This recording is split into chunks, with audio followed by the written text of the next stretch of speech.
네, 여러분의 삶은 예수님을 믿은 이후에 달라진 것이 있으신가요? 예수님을 믿는 믿음 하나만 바뀌고 나머지는 전부 이전과 똑같이 살아가고 있다면 뭔가 문제가 있는 것이겠지요. 마찬가지로 예수님을 믿기는 믿는데 오랜 시간이 지나도 내 삶에 전혀 달라진 것이 없다면 역시 무엇인가 문제가 있는 것일 것입니다. 저는 코로나로 인해서 아내와 신혼여행을 제주도로 갔는데요.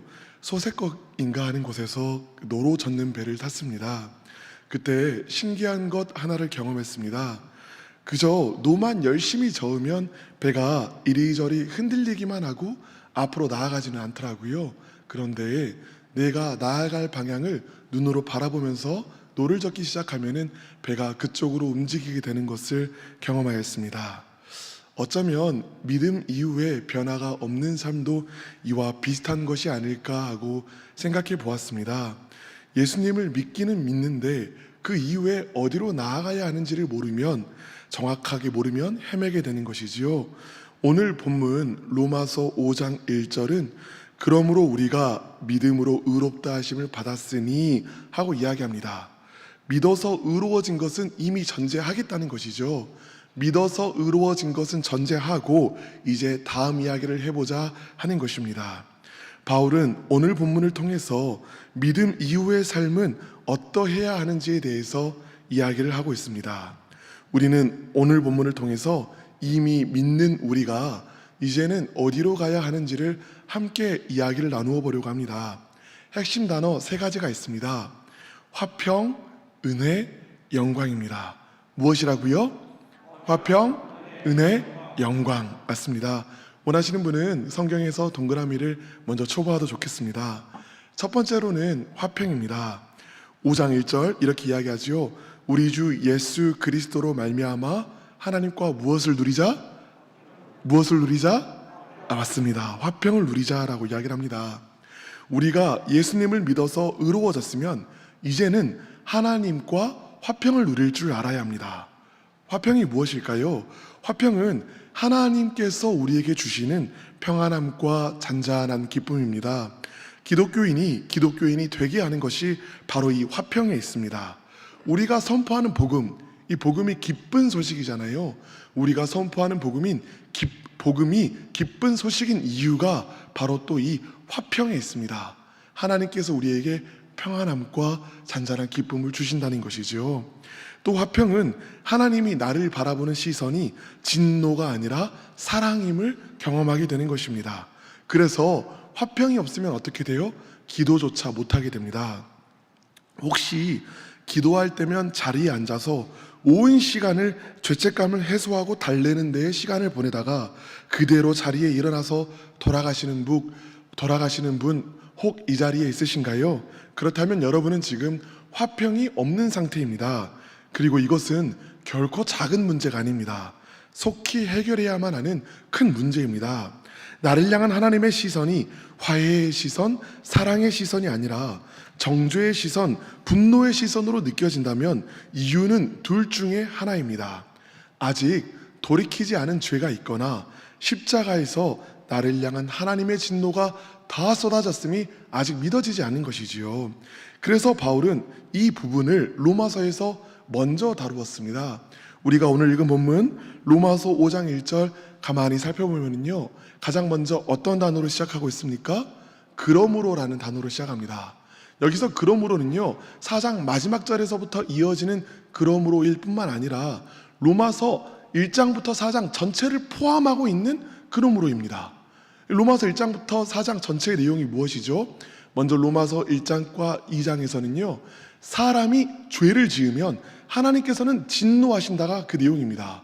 그리고 로마서 3장에서는요, 하나님께서는 그 진노를 예수 그리스도의 십자가에서 쏟으셨다라고 이야기합니다. 그리고 로마서 4장에서는요, 그러므로 누구든지 나를 향한 하나님의 진노가 그리스도 십자가에서 쏟아진 것을 믿는 사람들에게는 그 죄가 용서받는다라는 이야기를 하고 있습니다. 그렇다면 여러분들은 예수 그리스도께서 지신 그 십자가 위에 여러분을 향한 하나님의 진노가 완전히 쏟아졌음을 믿으십니까? 아멘입니까, 여러분? 그렇다면 이제 여러분은 믿음으로 의롭다 하심을 받은 자입니다. 그런데도 여전히 화평을 누리지 못하고 산다면 이유가 무엇일까요? 돌이키지 않은 죄가 있기 때문입니다. 여러분, 성경에서 말하는 가장 큰 죄가 무엇일까요? 로마서 1장에서 여러 차례 지적하는 우리 안에 있는 가장 큰 죄는 무엇이냐면 죄를 버리고 싶어 하지 않은 죄입니다. 죄를 버리고 싶어 하지 않는 자를 하나님께서는 그냥 그대로 내버려 두십니다. 로마서 1장 24절, 하나님은 그들의 마음의 정욕대로 더러움에 내버려 두사. 26절, 하나님께서 그들을 부끄러운 욕심에 내버려 두셨으니.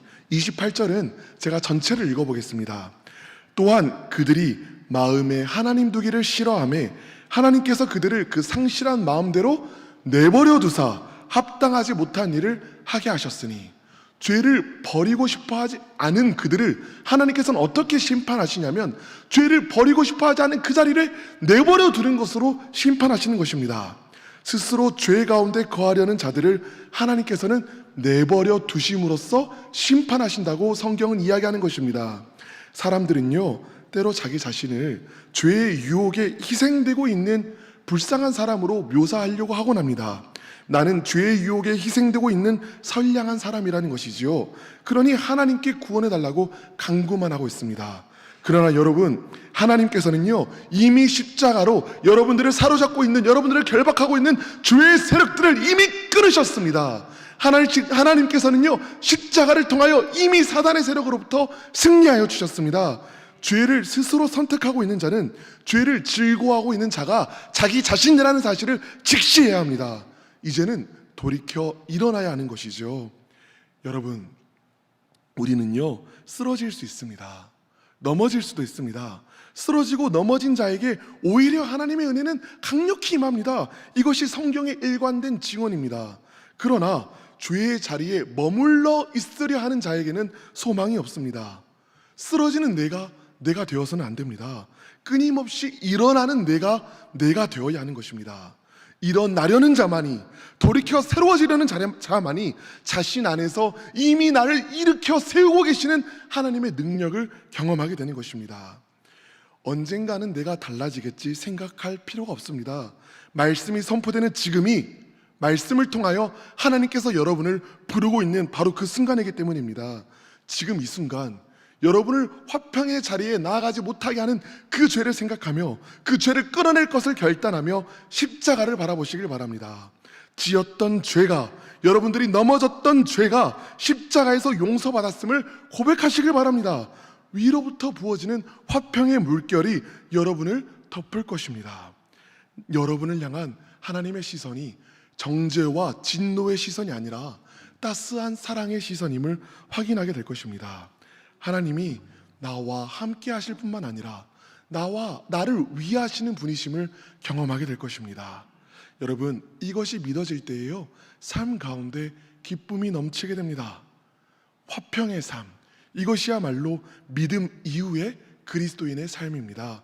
하나님과의 화평을 누리는 우리 모두 되기를 간절히 바랍니다. 자, 이제 두 번째로 은혜를 살펴보도록 하겠습니다. 2절 초반부를 제가 읽어보겠습니다. 또한 그로 말미암아 우리가 믿음으로 서 있는 이 은혜에 들어감을 얻었으며. 믿음 이후의 삶은 어떤 삶이죠? 하나님과 화평을 누리는 삶일 뿐 아니라 은혜에 들어가는 삶입니다. 우리는 흔히 은혜라는 말을 들으면 값없이 주어지는 선물이라고 생각합니다. 맞습니다. 은혜는 값없이 주어지는 선물입니다. 그런데요, 동시에 오늘 본문은요, 은혜에 들어감을 얻었으며 라고 이야기를 합니다. 여기에서 은혜는 선물이라기보다는 우리가 들어갈 수 있는 하나의 공간입니다. 그러면 이 은혜는 어떤 공간일까요? 이를 알 수 있는 단어가 들어감이라는 단어에 있습니다. 원어로 보면은요, 이 들어감이라는 단어는 프로사고라는 단어인데요, 이 프로사고라는 단어는 굉장히 전문적인 용어입니다. 특별히 쓰는 때가 정해져 있어요. 어떨 때냐면 이 제단에 제물을 들고 들어갈 때 쓰는 용어입니다. 사랑하는 여러분, 언제 제단에 제물을 들고 가지고 가죠? 내 죄를 용서받기 원할 때 이 제단에 제물을 들고 갑니다. 그러면 제사장이 어떻게 합니까? 그 피로 제물을 치고 그 피를 들고 지성소로 들어갑니다. 대제사장은 지성소로 들어가 그곳에 임재하신 하나님을 경험하고 느리고 느꼈습니다. 그러니까 여러분, 지금 은혜로 들어가는 이 공간은 어떤 공간이냐면 지성소의 공간이자 하나님의 임재하심이 있는 공간입니다. 여러분들께서 잘 아시는 것처럼 예수님께서 십자가에 못 박히셔서 그 피를 땅에 뿌리셨을 때 지성소 휘장이 어떻게 됐지요? 그대로 남아있었나요? 아니요, 찢어졌습니다. 이것이 어떤 의미입니까? 이제는 옛날에는 구약시대에는 하나님께서 그 지성소의 거룩한 곳에만 계셨는데 이제는 지성소의 휘장이 찢어졌으니 지성소에만 임재하지 않으시겠다는 것입니다. 온 세상이 하나님의 것이며 하나님께서는 이제는 그리스도의 보혈이 있는 곳에 임하시겠다라는 것이죠. 이것이 우리의 소망이고 또 희망입니다. 여러분, 우리가 이미 다 아는 것처럼 우리에게는 능력이 없습니다. 하나님과 화평을 누리기 위하여 죄를 끊겠다고 여러분 결단하셨습니까? 결단하신 것 그 자체는 좋은 일입니다. 그런데 문제가 있습니다. 무엇인가요? 죄를 끊어내겠다고 결단하여도 죄를 이길 수 있는 능력이 우리 안에 있습니까? 없습니까? 없다라는 것이죠. 죄의 문제만이 아닙니다. 삶에 너무나 큰 재정의 문제가 있는 분이 있으십니다. 어떤 분들은 건강의 문제로 괴로워하고 계십니다. 또 다른 분은 사람과 사람 사이의 관계의 문제로 힘들어하고 계세요. 문제는 많은데 진짜 진정한 문제는 단 하나입니다. 이 수없이 많은 문제를 해결할 능력이 우리 안에 없다라는 것이죠. 이제 우리에게 필요한 것이 무엇입니까? 하나님의 능력입니다. 그런데 하나님께서는 우리에게 힘을 주기 위하여 힘만 따로 보내시는 분이 아니에요. 하나님은 인격이십니다. 그렇기 때문에 하나님께서 우리에게 힘을 주실 때에는요, 힘만 보내시는 것이 아니라 하나님 그분 자신이 우리에게 임하여 주십니다. 이 임재가 우리의 능력이 됩니다. 하나님의 임재가, 하나님의 함께 하심이 우리의 모든 문제에 대한 해결이며 또한 답입니다. 그렇기에 하나님께서는요, 다른 것을 보지 않으시고 오직 그리스도의 피만을 근거로 우리에게 먼저 임하여 주십니다. 우리에게 능력이 없기에 하나님께서는 먼저 우리에게 임하여 주십니다. 하나님께서는 죄인에게, 실패한 자에게, 약한 자에게, 넘어진 자에게 먼저 찾아오십니다. 우리 모두는 다 죄인이며 실패자이며 약한 자이며 넘어진 자입니다. 그래서 하나님께서 우리에게 임하실 때는 다른 것을 보지 않으세요. 오직 예수 그리스도의 피가 그에게 있는가 없는가 이거 하나만을 보십니다. 여러분들은 예수 그리스도의 피를 붙들고 계십니까? 여러분들은 예수 그리스도의 피를 붙들고 계십니까? 그렇다면 여러분들을 향하여 휘장은 이미 찢어져 있습니다. 우리는 그리스도의 보혈을 두 손에 모아들고 하나님께서 계신 곳 그 임재를 향하여 나아갑니다. 우리에게 아무런 자격 없어도 우리는 그 보혈만을 의지하여 그리스도의 임재 가운데로 나아갈 수 있습니다. 그렇기에 바울은 지금 임재를 은혜라고 부르고 있는 것이죠. 심지어 바울은 지금 우리가 이러한 은혜에 들어감을 얻었다라고 말하고 있습니다. 헬라어로 보면 완료형, 이미 우리가 이 은혜 가운데 서 있다라고 하는 말입니다. 여러분의 경험과 감정을 신뢰하지 말고요, 하나님의 말씀을 붙드시길 바랍니다. 하나님의 말씀은 뭐라고 이야기하고 있냐면 우리가 하나님의 임재 가운데 서 있다라고 말합니다. 여러분, 지금 우리가 서 있는 이곳이 하나님의 임재의 한 가운데입니다. 이제 믿는 우리가 살아가야 할 삶은, 믿음 이후의 삶은 내 삶에 이미 임하신 하나님을 인정하며 그 하나님과 동행하는 삶입니다. 이미 하나님께서 나와 함께 계신다는 것을 인정하는 자에게 임재를 통한 능력이 부어지게 될 것입니다. 그렇다면 여러분, 마지막으로 우리는 이 임재 안에서 무엇을 하면서 살아가면 될까요? 이제 5장 2절의 후반부를 보도록 하겠습니다. 하나님의 영광을 바라고 즐거워하느니라. 저는요, 이것이 그리스도인의 삶의 핵심이라고 생각합니다. 하나님의 영광을 바란다는 것이 무엇일까요? 하나님의 영광은 하나님의 성품이자 하나님의 하나님 되심입니다. 그렇기 때문에 하나님의 영광을 바란다는 것은 하나님께서 우리에게 복 주시기를 바란다는 것과는 달라요. 하나님의 영광을 바란다는 것은 하나님의 하나님 되심을 알길 원합니다. 하나님의 선한 성품을 알길 원합니다. 하나님이 어떤 분이신지 알길 원합니다 라고 고백하는 것입니다. 하나님이 선하신데 얼마나 선하신지 알길 원하고, 하나님이 거룩하신데 얼마나 거룩하신지 알길 원하고, 하나님이 능력이 있으신데 그 능력이 얼마나 큰지 알길 원하는 것, 그것이 바로 하나님의 영광을 알길 원하는 것이죠. 하나님의 무거운 임재하심에 짓눌려 하나님으로 온전히 채워지기를 갈망하는 것입니다. 또 하나님의 영광의 광채에 휩싸여 더욱 하나님의 영광으로 밝아지기를 원하는 것입니다. 하나님이 이미 함께 하시는데 더욱 함께 하시기를 원하는 것이 하나님의 영광을 바라는 것입니다. 그러니 하나님의 영광을 바라는 것은요, 하나님을 향한 사모함과 갈망함으로 하나님을 구하고 찾는 것입니다. 하나님이여, 사슴이 시냇물을 찾기에 갈급함 같이 내 영혼이 주를 찾기에 갈급하나이다. 마음에 채워지지 않으면 목말라 죽을 것 같은 목마름이 있는데 오직 하나님만이 채우실 수 있으니 하나님이여 더 임하여 주시옵소서. 하나님이여 더 나를 채워주시옵소서. 나의 목마름을 채워주시옵소서. 갈망하는 것이 바로 하나님의 영광을 구하는 것입니다. 그리고 이토록 하나님을 갈망하는 자에게, 하나님의 영광을 구하는 자에게 하나님께서는 반드시 그 하나님의 영광을 비추어 주십니다. 하나님의 선하심을, 하나님의 능력을, 하나님의 권능을 알게 하여 주십니다. 그러면요, 그제서야 이들은 그 선하심과 능력과 권능에 의지하는 삶을 살 수 있게 됩니다. 살아계신 하나님을 삶으로 경험할 수 있게 되는 것이죠. 여러분, 오늘 우리의 모습이 어떠한가요? 여러분은 하나님의 영광을 갈망하고 계신지요? 살아계신 하나님을 경험하기를 바라고 계신가요? 여러분, 하나님의 영광을 알기를 갈망하시기를 바랍니다. 오늘날 우리는 기도하려고 나오지만 우리의 기도 제목은 당당의 괴로움과 아픔, 어려움일 때가 많습니다. 이를 위해 기도하는 거 필요합니다. 여러분, 더욱 기도하시길 바랍니다. 그러나 여러분, 동시에 여러분, 하나님의 영광을 위하여 먼저 기도하지 않으면 그 기도가, 여러분들이 드리는 그 간구의 기도가 믿음의 기도일 수가 없다는 사실도 아시길 바랍니다. 기도를 열심히 하고 나왔는데 기도를 끝내고 오히려 마음이 더욱 어려워질 때 있지 않으신가요? 왜 그럴까요? 기도를 한다고는 하지만 하나님께 집중하는 것이 아니라 문제만을 집중하고 있으니 문제가 더욱더 크게 느껴지는 것입니다. 그냥 기도를 끝내고 나왔는데 마음이 개운한 것이 아니라 마음이 더욱더 답답하고 어려워지게 되는 것입니다. 문제보다 크신 하나님이 믿어져야 하나님께 문제를 구할 수 있겠죠. 하나님이 나와 함께 하신다는 것이 믿어져야 하나님을 신뢰할 수 있습니다. 이렇게 하나님의 영광을 구하고 찾고 갈망하여 하나님을 경험해야 합니다. 먼저는 경험해야 됩니다. 그때야 우리의 기도가 달라집니다.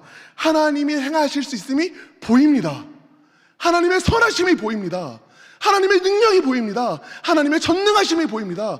그리하면 그 전능하심에 근거하여 그 전능하심을 신뢰하며 나와 함께 계신 하나님의 선하심을 신뢰하며 믿음으로 기도할 수 있게 되는 것입니다. 그리고 그때 그 믿음의 기도는 응답을 얻습니다. 사랑하는 여러분, 하나님이 행하실 수 있다는 것을 알기 위한 하나님의 영광을 구하는 기도가 여러분 입술에서 터져나오게 되기를 간절히 바랍니다. 하나님의 크심이 비추어져야 그 하나님을 신뢰하면서 기도할 수 있겠지요. 그러므로 여러분, 우리는 하나님의 영광을 위하여 먼저 기도해야 합니다. 하나님의 아름다우심에 주목하여 하나님을 알기를 간구하고 사모하고 구해야 합니다. 성령으로 하나님의 영광이, 그분의 성품이 비춰지면 우리는 믿음으로 기도하게 됩니다. 그리고 그때야 비로소 우리의 믿음의 기도는 하나님께 응답을 얻고 우리는 삶 가운데 살아계신 하나님을 경험하게 되는 것입니다. 이처럼 하나님의 영광을 구하여 살아계신 하나님을 경험하는 삶이 믿음 이후의 삶인 것이지요. 이제 말씀을 정리하도록 하겠습니다. 기독교는요, 예수 그리스도를 믿어 의로워진 것으로 끝나는 것이 절대 아닙니다. 거기서 멈추어서는 안 됩니다. 기독교는 하나님과의 관계에서부터 나오는 생명력입니다. 그러므로 우리는 하나님과의 화평을 누려야 합니다. 우리는 하나님의 임재 가운데 거하여야 합니다. 그리고 그곳에서 하나님의 영광을 바라고 갈망하여야 합니다. 이것이 믿음 이후의 삶입니다. 우리 신일교회가 하나님의 영광에 굶주려서 하나님을 사모하고 바라고 갈망하는 교회 되기를 간절히 바랍니다. 함께 기도하겠습니다. 사랑하는 하나님, 믿음으로 의로워진 우리가 하나님과 화평을 누리게 하여 주시옵소서. 하나님의 임재 가운데 거하게 하시며 하나님의 영광을 갈망하여 하나님으로 충만한 삶을 살게 하여 주시옵소서. 우리 신일교회가 그런 교회가 되게 하여 주시옵소서. 예수님의 이름으로 기도드립니다. 아멘.